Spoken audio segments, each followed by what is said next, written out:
Hello, welcome दूसरा। सबसे पहले हम बात करते हैं हमारे आज के पीएनएल की। तो आज के दिन निफ्टी के अंदर मैंने मेरी स्ट्रेंगल स्ट्रेटेजी के साथ में ट्रेड किया, जिसके अंदर मुझे लगभग 322 रुपये का प्रॉफिट हुआ।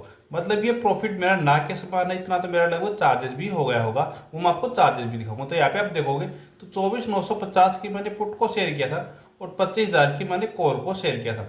आज के दिन मार्केट के अंदर मेरा व्यू था नेगेटिव। मैंने चार चैनल के ऊपर भी यही बताया था कि मार्केट के अंदर मेरा व्यू नेगेटिव हो तो बाई अप साइड में जाए तो आपको यहाँ पे पुट की पोजीशन को बाई करना है। तो यहाँ पे आप देखोगे तो मुझे लॉस हुआ है कॉल की साइड में, क्योंकि मार्केट अप साइड में गया है। इस कारण से मुझे कॉल पे लॉस होगा लगभग 2,000 रुपये का। तो यहाँ पे मैंने लगभग 2,300 रुपये के आसपास का प्रॉफिट पुट के अंदर ले लिया। मैं कभी भी ये नहीं करता हूँ कि मेरा व्यू अगर पॉजिटिव है तो मैं पॉजिटिव में रहूँगा, मेरा व्यू नेगेटिव है तो मैं नेगेटिव में रहूँगा। ऐसा मैं कभी भी नहीं करता हूँ। मैं हमेशा चलता एक डायरेक्शन के हिसाब से हूँ, लेकिन फिर उसके अंदर जो मेरे रूल्स है उसके हिसाब से मैं एडजस्टमेंट करता हूँ। जैसे मैं आपको यहाँ पे ऑर्डर विंडो पे दिखाऊँ, 9:50 पे मैंने सबसे पहले मेरा व्यू नेगेटिव था तो मैंने कॉल की पोजीशन को सेल किया। लेकिन धीरे धीरे क्या हुआ कि ऑप्शन चैन के अंदर यहाँ पे कॉल की पोजीशन भी लगातार सेल हो रही थी, तो पुट की पोजीशन भी सेल होना स्टार्ट हो गई। तो मैंने क्या किया, लगभग 11 बजे यहाँ पे पुट की पोजीशन को भी यहाँ पे ऐड कर लिया। उसके बाद में मार्केट के अंदर और फास्ट अपसाइड मूवमेंट आने लग गया, तो मैंने यहाँ पे एक बारी कॉल की पोजीशन से एग्जिट कर दिया। लेकिन जैसे ही वापस आया मैंने उसके अंदर वापस से रिवर्सल में एंट्री बना ली, और वापस से जब वापस से गया तो मैंने वापस से एसएल हाइट करा लिया। क्योंकि मैं कभी भी ये नहीं करता हूँ, स्ट्रेंगल चाहे बनाओ, कि मार्केट में अगर फास्ट मूवमेंट आना स्टार्ट हो गया तो मैं एग्जिट हो जाता हूँ ट्रेड से। कभी भी लंबे टाइम तक होल्ड नहीं करता हूँ सेलिंग के अंदर कि मैं चलो डिक के आ जाएगा, डिक के आओ चाहे नहीं आओ, लेकिन मैं ज़्यादा टाइम तक कभी भी कोई पोजीशन को होल्ड नहीं करता हूँ। अगर मेरी ट्रेड प्रॉफिट में चल रही है तो मैं होल्ड कर लूंगा, पूरा पूरा दिन भी होल्ड कर लूंगा। लेकिन लॉस में चल रही होगी ट्रेड तो मैं कभी भी उसको होल्ड नहीं करूंगा।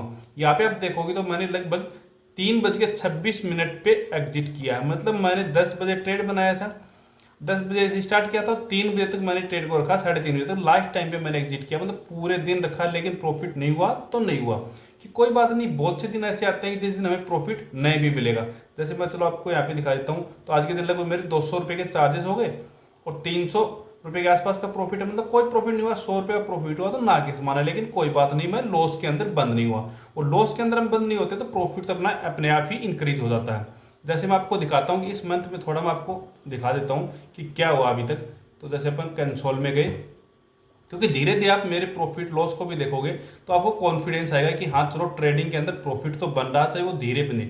अगर आप एकदम से प्रॉफिट बनाने की कोशिश करोगे तो चांसेस बहुत कम रहेंगे। जैसे मैंने यहाँ पे कर दिया ऑप्शन का, और 1 तारीख से जैसे मैं आपको दिखाता हूँ 1 से 25 तारीख तक का आज का इसके अंदर ऐड नहीं होगा। तो यहाँ पे आप देखोगे मेरा सिर्फ, आप प्रॉफिट को मत देखो कि प्रॉफिट लॉस क्या, चलो ठीक है, छोटा है बड़ा है आपके हिसाब से ठीक है जो भी आपको लगे। लेकिन लॉस के डेज देखो, एक लॉस का डेज यहाँ पे है, एक लॉस का डेज यहाँ पे है। तो मतलब 2 डे आप लॉस ले रहे हो, बाकी दिन आप प्रॉफिट ले रहे हो महीने के अंदर।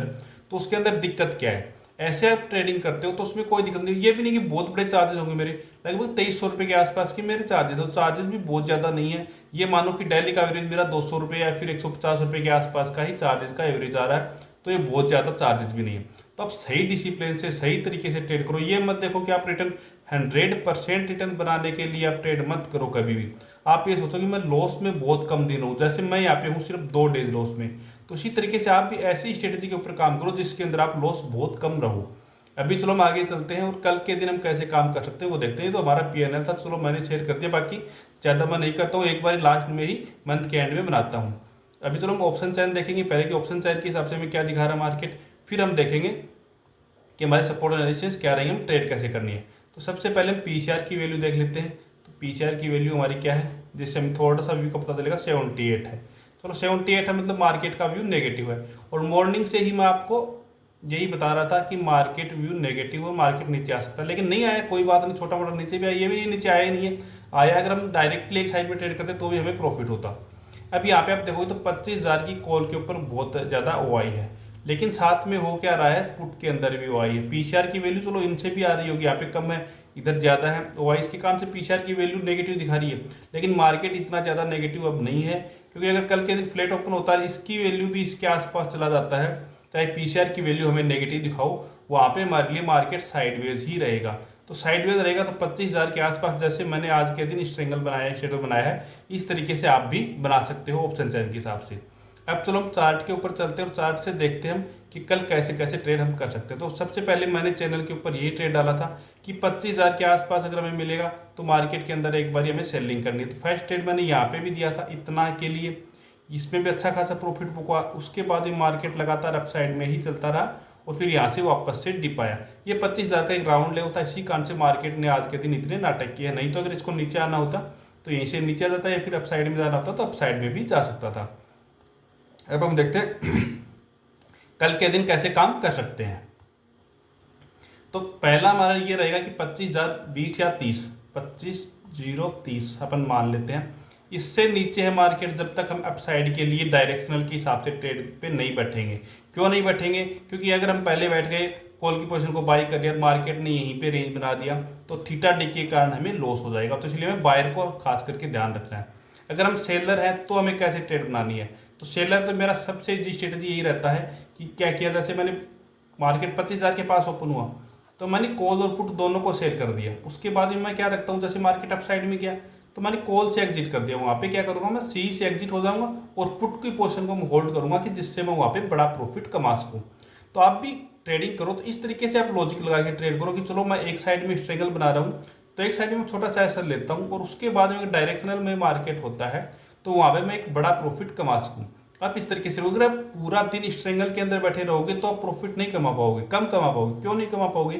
क्योंकि वहाँ पे सिर्फ आपको थीटा की वैल्यू मिलेगी और अकेले थीटा से आप इतना प्रॉफिट नहीं कमा पाओगे कि आपका अच्छा खासा रिटर्न बन जाए। तो रिटर्न अगर आपको बनाना है तो आपको डायरेक्शनल भी होना पड़ेगा और नॉन डायरेक्शनल भी होना पड़ेगा सेलिंग के अंदर, तभी आप एक अच्छा प्रॉफिट बना पाओगे। नीचे की साइड में जो आज का डे लो है इसको ब्रेक करेगा तो हमें डाउन साइड में देखना है। इससे पहले डाउन साइड के लिए भी हमें कोई खास ट्रेड के लिए प्लान नहीं करना है। दूसरा चलो हम सेंसेक्स का भी देख लेते हैं कि सेंसेक्स की कल के दिन एक्सपायरी है तो सेंसेक्स में हम कैसे कैसे ट्रेड का प्लान कर सकते हैं।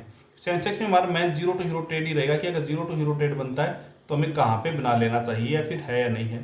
तो यहाँ पे आप देखोगे सेंसेक्स के अंदर मैं सिर्फ आपको जीरो टू हीरो ट्रेड ही बताऊंगा, बाकी ज़्यादा चार ट्रेडिंग नहीं बताऊंगा। तो ये जो एरिया है इसको मार्क करके रखना है। अगर फ्लैट ओपन होता है और ये मानो कि 1 बजे तक मार्केट इसी रेंज के अंदर बना देता है, इस हाई लो को ब्रेक नहीं करता है और उसके बाद में अगर किसी भी साइड में ब्रेक करता है तो आप वहाँ पे एक जीरो टू हीरो ट्रेड का प्लान कर सकते हो। सिर्फ आप 1 या 2 लोट से करना, इससे ज़्यादा मत करना।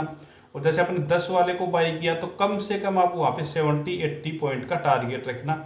इससे कम टारगेट के लिए आप बिल्कुल भी ट्रेड का प्लान मत करना, क्योंकि अगर आप लॉस लोगे जीरो टू हीरो ट्रेड में यही होता है कि आप 5 बारी गलत हो रहे हो, 5 बारी सही हो रहे हो, इतना ही होता है। फिर ये भी हो सकता है 10 में से आप 7 बारी गलत हो जाओ, 3 बारी सही हो जाओ, लेकिन 3 बार में आपको इतना कमाना है कि सारा लॉस भी रिकवर हो जाए और आप अच्छे खासे प्रॉफिट में जाओ।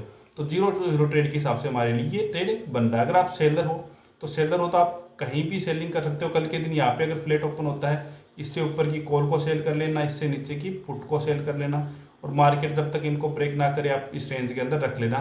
या फिर अगर आप 100 वाला सेल कर रहे हो तो उसके अंदर आप 50% प्रीमियम का एसएल लगा के ट्रेड को एग्जीक्यूट कर सकते हो। अगर आपको वीडियो पसंद आए तो चैनल को सब्सक्राइब कीजिए। Okay, thank you.